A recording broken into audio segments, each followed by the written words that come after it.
And your voice is my favorite sound, yeah. I can hear you breathing when I put it down, yeah. Crazy how last weekend turned into a fling, though. All I want is your... That's like mildly touching the surface for me.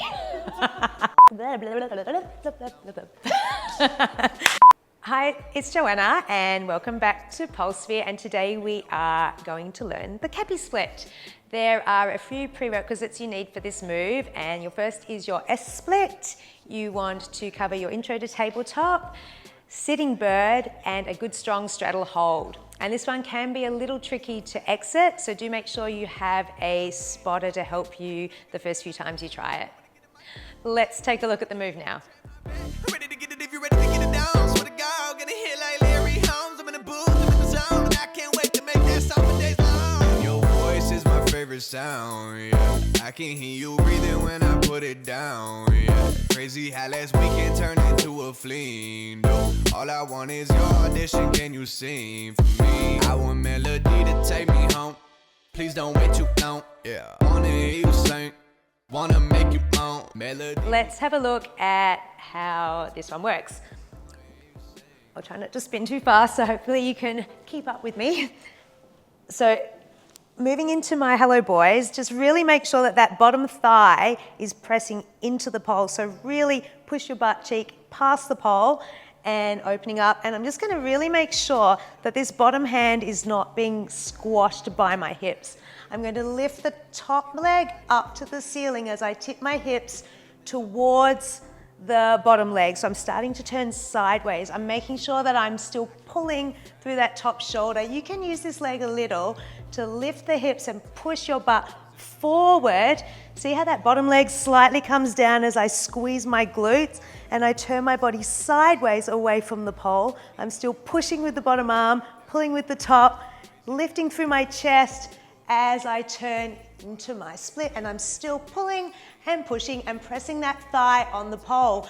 Then I can rehook that back of that top leg on the pole to come out, and there you are.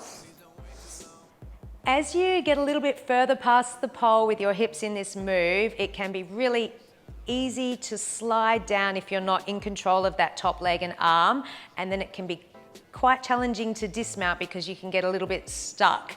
So this is the important time to grab a spotter to help you to make sure that you're safe in your dismounts, and that if you do get stuck, they can help you to safely land on the floor. Let's have another look at the move with a little more detail.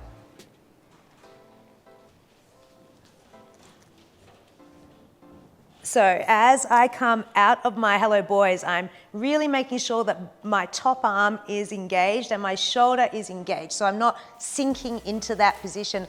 I'm really starting to pull already and engaging my back and my abs. I'm gonna tip my hips towards the side. I'm gonna look towards that side that I'm moving towards, which is gonna help my whole body move in that direction. I'm still pulling with my top arm. Use your foot a little if you like, but try not to just hook the leg on and jump over. I'm going to try and push my hips forward, opening up through my back and chest as I bring that bottom leg back. So my glute pushing that leg back is going to help my hips come forward, and then I can bring my hips right forward and open my chest to the ceiling. I'm going to push with the bottom arm to create even more openness through that position as I turn. I'm pushing the bottom thigh, the top thigh on the pole so that it's near my knee, and that way it's very easy to hook my leg onto the pole and safely dismount.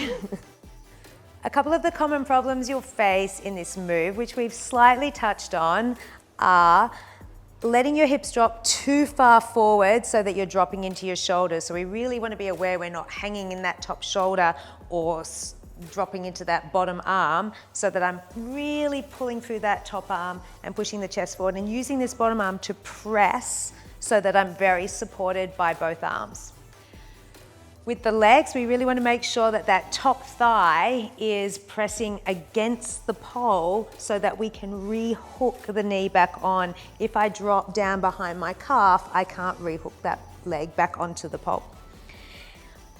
Even though I don't want to jump through, I can do a little bit of a hip pop, but I just want to make sure I don't go airborne and drop into my arms. So that's going to again end up in that mistake that we talked about a little bit earlier.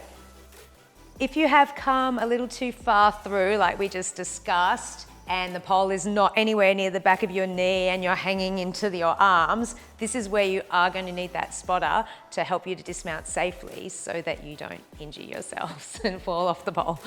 And don't forget, with any new moves, not just this one, it's always a great idea to have a crash mat so that if you do feel like you're going to land a little heavier, you're going to be nice and soft on the floor.